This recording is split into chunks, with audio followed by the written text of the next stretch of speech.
Hello students, myself Neha Sharma is going to explain you about organizational behavior. So these are the contents that I will explain you. There are two words in OB, organization and behavior. Organization is a group of people who are collected to work for a common goal with collective efforts. That's mean कि organization एक संगठन जहाँ पे लोग मिलकर काम करते हैं एक ही ऑब्जेक्टिव के लिए, एक ही गोल के लिए, उसको हम बोलते हैं organization.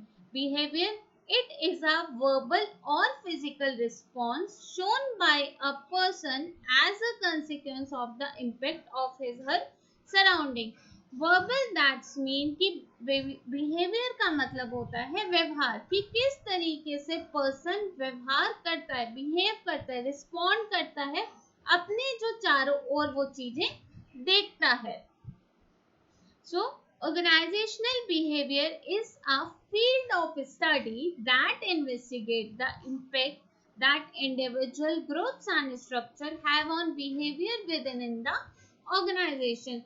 That's mean कि organizational behavior एक फील्ड है, एक क्षेत्र है जिसके बारे में हम पढ़ते हैं कि लोग कैसे बिहेव करते हैं, ग्रुप्स में कैसे आपस में बात करते हैं, काम कैसे करते हैं एक संगठन में, वो सारा नेचर जो होता है उसको हम बोलते हैं organisational behaviour. These are the nature of organizational behavior. First, a field of study and not a discipline. ये एक फील्ड है जिसके बारे में हम पढ़ते हैं, जिसके बारे में हम ह्यूमन के बिहेवियर को जानते हैं in a organisation. Next is interdisciplinary approach.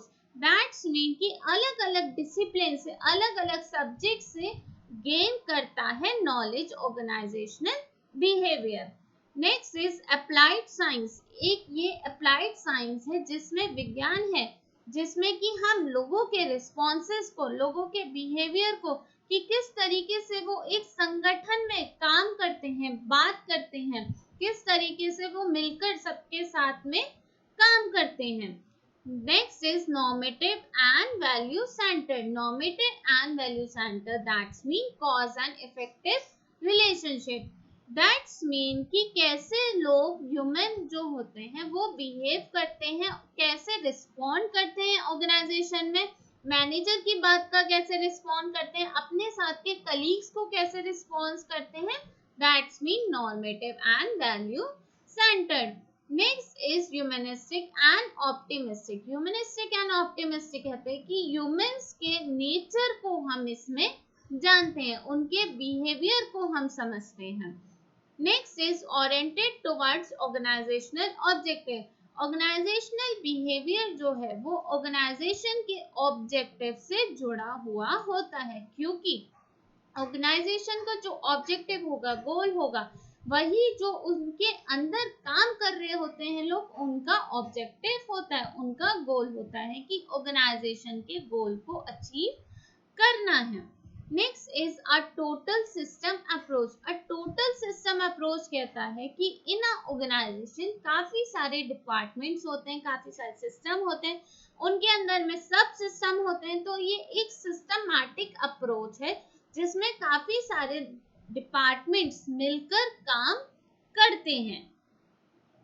Next कि कौन कौन से ऐसे चैलेंजेस फेस करने होते हैं ओबी को, ऑर्गेनाइजेशनल बिहेवियर को. First, cross cultural dynamics. Cross cultural dynamics कहता है कि अलग अलग एरिया से, अलग अलग कल्चर से लोग मिलकर काम करते हैं. फॉर एग्जाम्पल, इन एमएनसी यानी मल्टीनेशनल कंपनीज जो होती हैं, उसमें हर एक कंट्री से लोग मिलकर काम करते हैं, हर एक बैकग्राउंड से आते हैं, हर एक कल्चर उनका अलग अलग होता है, बात करने का तरीका अलग होता है. तो वो कैसे मिलकर काम करवाना है ऑर्गेनाइजेशन को, वो एक बड़ा चैलेंज है ऑर्गेनाइजेशन के सामने. Next is workforce diversity. Workforce diversity कहता है कि with in a boundaries. That's mean अगर फॉर एग्जांपल कोई इंडिया में कंपनी है, तो इंडिया के काफी लोग मिलकर एक साथ काम करेंगे, तो वो जो है, जो लोग हैं, वो अलग अलग बैकग्राउंड से आते हैं, उनका अलग अलग कल्चर होता है, अलग अलग लैंग्वेज होती है, बात करने का तरीका होता है अलग अलग, काम करने का अलग अलग तरीका होता है, तो उन सबको कैसे मैनेज करके चलना है, तो ये भी एक चैलेंज फेस करना पड़ता है ऑर्गेनाइजेशन को। Next is increasing workforce aspiration. Increasing workforce aspiration that's mean कि एम्प्लॉयज को कैसे सेटिस्फाई करना है, एम्प्लॉयज को कैसे जोड़ कर रखना है, कैसे काम करवाना है उनसे, कैसे उनको रिवार्ड्स देके और प्रोत्साहित करना है। तो ये भी एक चैलेंज होता है ऑर्गेनाइजेशन के सामने कि कैसे एम्प्लॉयज को मिलकर काम करवाना है। Next is increasing quality conciseness. Increasing quality conciseness कहता है कि ऑर्गेनाइजेशन को कैसे इन अ कॉम्पिटिटिव वर्ल्ड, यानी कंपटीशन के वर्ल्ड में कैसे ऑर्गेनाइजेशन को सरवाइव करना है, कैसे अपने प्रोडक्ट्स की, सर्विसेज की क्वालिटी को रेज करना है जिससे कि उसका गोल अचीव हो पाए। Next is newer organisational design. Newer organisational design evaluate that कि कैसे चेंजेस लाने हैं, कौन कौन से ऐसे टेक्नोलॉजीज में चेंजेस लाने हैं, एम्प्लॉयज की स्किल्स को इम्प्रूव करना है जिससे कि वो अपना विजन जो है, मिशन जो है वो अचीव कर पाए। Next we deal with the models of organisational behaviour. First is autocratic model. This model depends upon the power of the boss. ये जो मॉडल है वो किस पे डिपेंड है, बॉस की पावर पे, बॉस की ताकत पे। Those who are in command must have the power to demand. That's mean जिनके पास, जिन मैनेजर्स के पास पावर होगी वो क्या कर पाएंगे, कमांड दे पाएंगे, ऑर्डर दे पाएंगे अपने जूनियर्स को। Managers see authority as the only means to get the thing done and employees are expected to follow orders. Manager के पास अथॉरिटी होती है, वो उस अथॉरिटी का यूज करते हैं, उनको अपने एम्प्लॉयज को क्या करते हैं, ऑर्डर देते हैं काम करवाने के लिए, और एम्प्लॉयज को वो ऑर्डर फॉलो करने पड़ते हैं। Next is custodial model.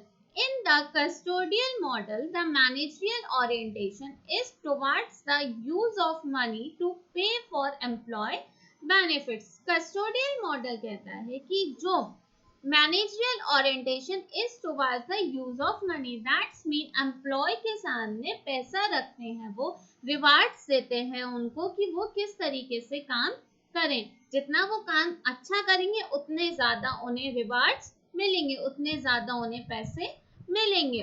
The custodial approach led to employees' dependence on the organization rather than on the boss. Employees जो होते हैं वो किस पे डिपेंड होते हैं, ऑर्गेनाइजेशन पे, ना कि बॉस पे। The employees are satisfied and happy but they are not strongly motivated, so they only passive cooperate. That's mean कि एम्प्लॉयज सेटिस्फाई होते हैं, खुश होते हैं क्योंकि उन्हें रिवार्ड मिल रहा है, लेकिन वो मोटिवेट फील नहीं करते हैं। Next is supportive model. The supportive model depends upon leadership instead of authority or economic rewards. Supportive model किस पे डिपेंड है, लीडरशिप पे, दैट्स मीन मोटिवेशन पे। जो मैनेजर्स होते हैं, जो मैनेजमेंट होता है, वो अपने एम्प्लॉयज को काफी ज्यादा सपोर्ट करता है, उनको काफी ज्यादा प्रोत्साहित करता है, बजाय उनकी अथॉरिटी का यूज करके, ना ही वो रिवार्ड का यूज करके। उनको वो क्या करता है, मोटिवेट करता है, लीडरशिप क्वालिटीज उनमें जनरेट करवाता है। Through the leadership management provide a climate to help employees grow and accomplish in the interest of the organisation. Leadership के जरिए मैनेजमेंट क्या करता है, एम्प्लॉयज को ग्रो करता है और ऑर्गेनाइजेशन के इंटरेस्ट के लिए, ऑर्गेनाइजेशन के गोल के लिए उनको काम करवाता है। Under the supportive model, the workers feel a sense of participation and take involvement in the organization. The manager role in helping employees to solve their problem and accomplish their work. Supportive model के अंदर workers जो feel कैसा करते हैं, participate करते हैं, ज्यादा से ज्यादा इन्वॉल्व होते हैं ऑर्गेनाइजेशन में, और मैनेजर भी उनको काफी ज्यादा सपोर्ट करता है, उनकी समस्याओं का समाधान करता है, उनकी प्रॉब्लम्स को सुनता है, सॉल्व करता है। Next is collegial model. The term collegial refers to a body of people having a common purpose. Collegial का वर्ड का क्या मतलब हुआ कि body of people, that's mean a team concept जिनका एक ही purpose होता है. Collegial model is based on the team concept in which each employee develop a high degree of understanding towards other and share common goals. Collegial model किस पे base है? Team concept है, जिसमें कि एम्प्लॉयज काफी ज्यादा हद तक अंडरस्टैंड करता है, एक दूसरे की बात को समझने में, एक दूसरे की बात को समझता है और एक कॉमन गोल में काम करता है. The employee response to this situation is responsibility. Employees need little direction and control from management. Employees situation में कैसा फील करता है? रिस्पॉन्सिबल फील करता है और मैनेजमेंट भी, एम्प्लॉयज भी, मैनेजर भी उनको काफी ज्यादा सपोर्ट करता है. The managerial orientation under collegial model is team work. The employees feel an obligation to uphold a quality standard for better image of their company. Employees की जिम्मेदारी होती है कि वो स्टैंडर्ड एक मेंटेन करके चलें जिससे कि कंपनी की बेटर इमेज हो सके. Next we deal with the role of organizational behavior. Organizational behavior का क्या role है? First, understanding human behavior, organizational adaptation and controlling and directing human behavior. जो understanding human behaviour, that's mean organisational behaviour बताता है, समझाता है कि human को कैसे बिहेव करता है ऑर्गेनाइजेशन में. फर्स्ट वो individual level, second interpersonal level, third group level and inter group level. Individual level that's mean कि वो एक एज एन इंडिविजुअल यानी एक अकेला पर्सन कैसे बिहेव करता है ऑर्गेनाइजेशन में. सेकंड इंटरपर्सनल लेवल, वो आपस में जो कलीग्स होते हैं, एम्प्लॉयज होते हैं, वो आपस में कैसा बिहेव करते हैं एक दूसरे के साथ. ग्रुप लेवल, ग्रुप में दैट्स मीन टीम में वो कैसे काम कर रहे हैं एक दूसरे के साथ. And last is inter group level. Inter group that's mean department to department और द टीम टू टीम वो लोग कैसा बिहेव करते हैं, आपस में कोई झगड़ा तो नहीं है, कॉन्फ्लिक्ट तो नहीं है आपस में. So understanding the human behaviour. Second is organizational adaptation. Organizational adaptation that's mean कि organization को कौन सी ऐसी strategies adopt करनी है जिससे कि सारे employees उनके goal के लिए काम कर सकें. And the last is controlling and directing human behavior. Human behavior को कैसे control करके चलना है in a organization. First, use of power and sanction. अपनी पावर और सैंक्शन के अथॉरिटी से, अपनी ताकत से मैनेजर अपनी पावर दिखाएं, लोगों से काम करवाएं उससे. Next is leadership. Leadership qualities से एम्प्लॉयज को मोटिवेट करें, इन्फ्लुएंस करें काम करने के लिए.